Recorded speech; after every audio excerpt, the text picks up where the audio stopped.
Olá a todos. Quando a gente fala de traduções de Bíblia e quais traduções são as melhores, as piores, uma tradução que é sempre alvo de crítica da parte das pessoas aí, né, que falam do assunto, é a tradução do Novo Mundo. E essa crítica geralmente vem de pessoas que seguem alguma religião ou denominação cristã, sejam católicos, protestantes. A crítica à tradução do Novo Mundo geralmente não vem de religiões que são focadas mais no judaísmo, mas vem mais das religiões cristãs. Nesse assunto, nesse vídeo, eu não vou explicar qual é a tradução correta para os textos, mas eu vou me deter no porquê a tradução do Novo Mundo é alvo de crítica. Então eu estou aqui no site jw.org e vou fazer uma leitura de uma parte de um artigo chamado A Tradução do Novo Mundo é Exata? Nesse artigo são feitas citações de eruditos que não são testemunhas de Jeová e que elogiam a tradução do Novo Mundo. Em uma carta de 8 de dezembro de 1950, o respeitado tradutor e erudito bíblico Edgar J. Goodspeed escreveu a respeito da tradução do Novo Mundo das escrituras gregas cristãs. Abre aspas. Estou interessado na obra missionária realizada por seu pessoal e no seu alcance mundial, e agrada-me muito a tradução livre, franca e vigorosa. Ela exibe uma ampla gama de erudição séria e sólida, conforme posso atestar. Fecha aspas. E aqui nós temos a foto do Edgar J. Goodspeed. Vejamos outro ponto.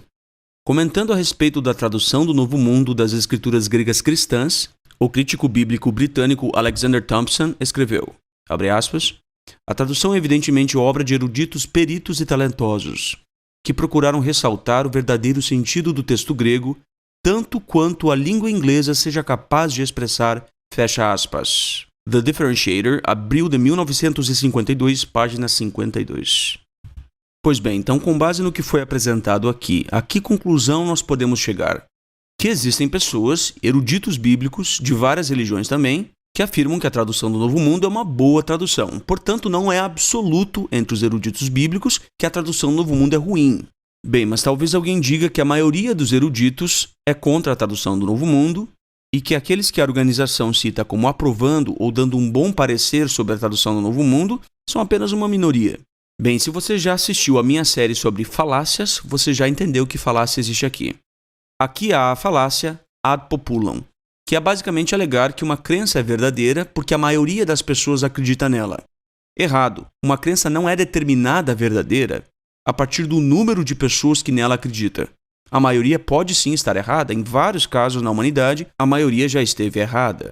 Bom, então por que muitos eruditos bíblicos são contra a tradução do Novo Mundo ou dizem que ela é ruim, falsa ou adulterada, seja o que for? Por uma simples razão, a ideologia. Uma coisa que eu entendi na minha vida, a partir da minha observação do mundo, é que a crença que alguém tem muito pouca relação, se é que tem alguma relação, com a inteligência e a cultura da pessoa. Então, tendo isso sido dito, fica claro por que muitos eruditos bíblicos são contra a tradução do Novo Mundo ou dizem que ela é falsa, que ela é adulterada, seja o que for, por causa da sua ideologia. Por exemplo, vejamos o caso de João capítulo 1, versículo 1. A tradução do Novo Mundo diz, a palavra era um Deus. Muitas pessoas vêm e dizem, sejam elas eruditas ou não, a tradução do Novo Mundo acrescentou a palavra um. A palavra um não existe no texto grego. Bem, a meu ver, a pessoa que comenta isso está por fora, ela está desinformada. A ideologia começa no seguinte, a pessoa presume que Jesus é Deus e, a partir disso, ela presume teologicamente que a palavra seja o Deus Supremo, logo, se traduzirmos a palavra era um Deus, isso está errado. Mas espera aí, está errado em que sentido? Teologicamente, não linguisticamente. Há uma diferença entre teologia e linguística.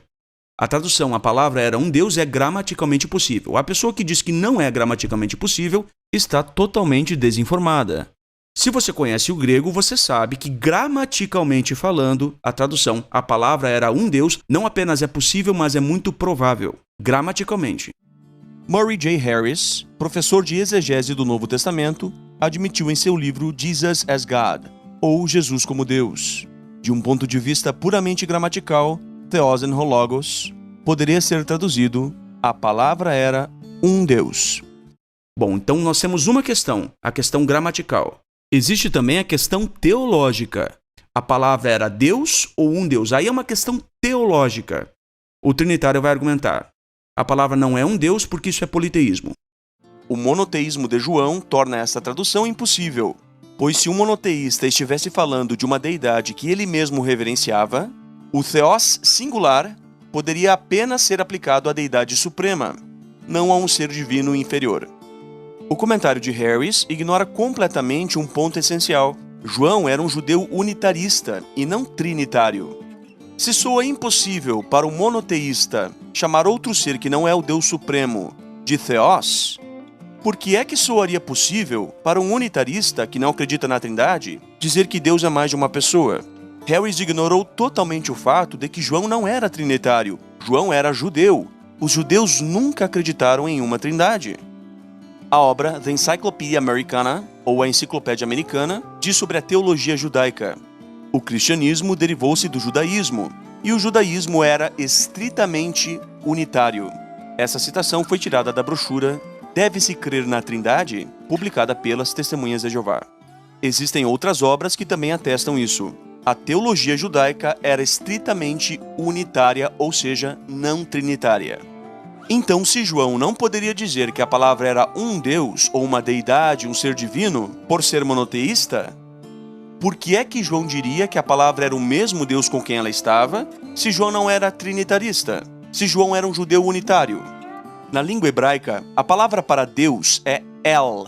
No hebraico antigo, estas letras tinham outra forma. Perceba que a primeira letra, da direita para a esquerda, lembra a cabeça de um touro, ao passo que a segunda letra lembra um cajado. O touro simbolizava, nos tempos bíblicos, força e poder, e o cajado simbolizava a autoridade.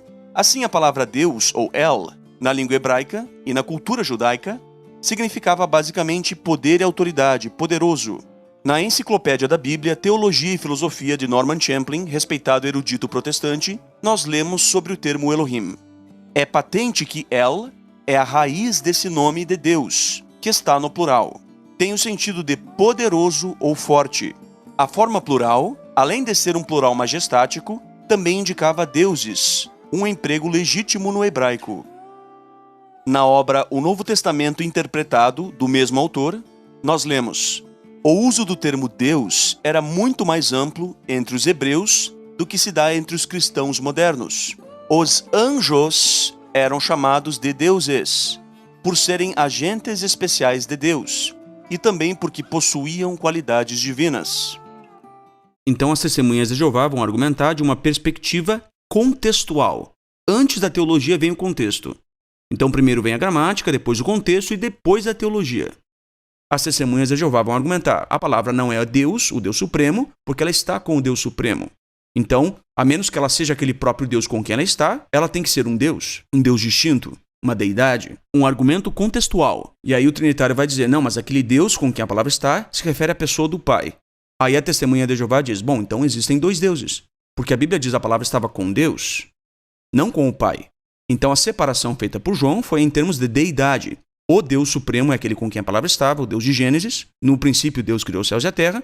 E um Deus distinto daquele com quem a palavra estava era a palavra. Então aqui João faz uma separação entre Deus e a palavra em termos de theos, em termos de Deus, não em termos de pai e filho. Então veja que o assunto aqui é teológico e contextual. Eu acredito que a tradução correta seja a palavra era um Deus, porque João faz uma distinção em termos de Deus, em termos de theos no grego, não em termos de pai e filho. Se João tivesse dito, no princípio era a palavra estava com o Pai, e a palavra era o Deus Filho, aí tudo bem. Mas não foi isso que ele disse. João disse, no princípio era a palavra estava com o Deus. Aqui nós temos o teísmo bíblico, o Deus da Bíblia, o Deus Supremo. Este era aquele com quem a palavra estava. Então eu entendo teologicamente assim. E porque é isso que o texto me diz também. Então eu acho que em João capítulo 1, versículo 1, existe dois argumentos. Primeiro, teológico. A palavra estava com o Deus, e aqui nós temos a teologia bíblica, e nós temos a dedução contextual. A palavra estava com o Deus. Ela não pode ser aquele com quem ela estava. E se ela estava com o Deus, então ela era um Deus. O trinitário vai dizer, não, mas esse Deus aqui é somente o Pai. Não é isso que João disse. João disse, a palavra estava com o Deus. Se esse Deus aqui é somente o Pai, então somente o Pai é Deus. Compreendeu? Você não pode presumir que Deus é uma referência somente ao Pai, ou ao Pai e ao Espírito Santo, e depois dizer que Deus é uma trindade. Se você disser que Deus é uma trindade, então você lê em João capítulo 1. No princípio era a palavra estava com o Deus. Esse aqui tem que ser a Trindade. Porque se você diz Deus é uma Trindade, então a palavra estava com o Deus, a palavra tem que estar com a Trindade. Porque aqui nós temos o Deus da Bíblia, o Deus do Antigo Testamento. O Deus que no princípio criou os céus e a terra. Então esse Deus tem que ser a Trindade, se Deus é uma Trindade. Só que isso não acontece. Por quê? Porque os trinitários não admitem que o Deus com quem a palavra estava era a Trindade. Eles vão dizer, o Deus com quem a palavra estava era o Pai, ou o Pai e o Espírito Santo, seja o que for. Mas por quê? Se você presumir que o Deus com quem a palavra estava era somente o Pai, ou somente o Pai e o Espírito Santo, então você não vai poder concluir nada que contradiga isso. Porque numa estrutura argumentativa, a conclusão não pode contradizer as premissas. Então, se você presume que Deus é somente o Pai, aqui nesse texto, então você não pode concluir que Deus não é somente o Pai.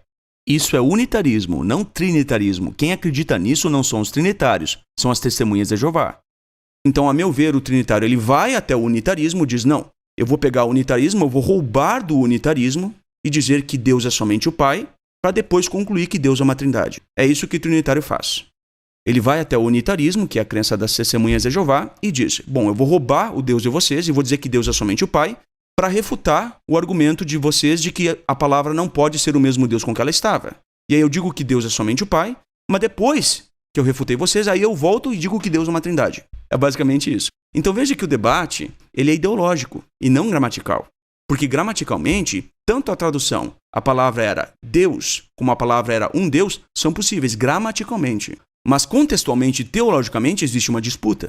E é aqui que a disputa está, na teologia e não na gramática. Portanto, você não pode criticar a tradução do Novo Mundo como sendo ruim, porque você discorda dela teologicamente. E quem fala isso não sou eu, mas são os próprios estudiosos tradutores da Bíblia.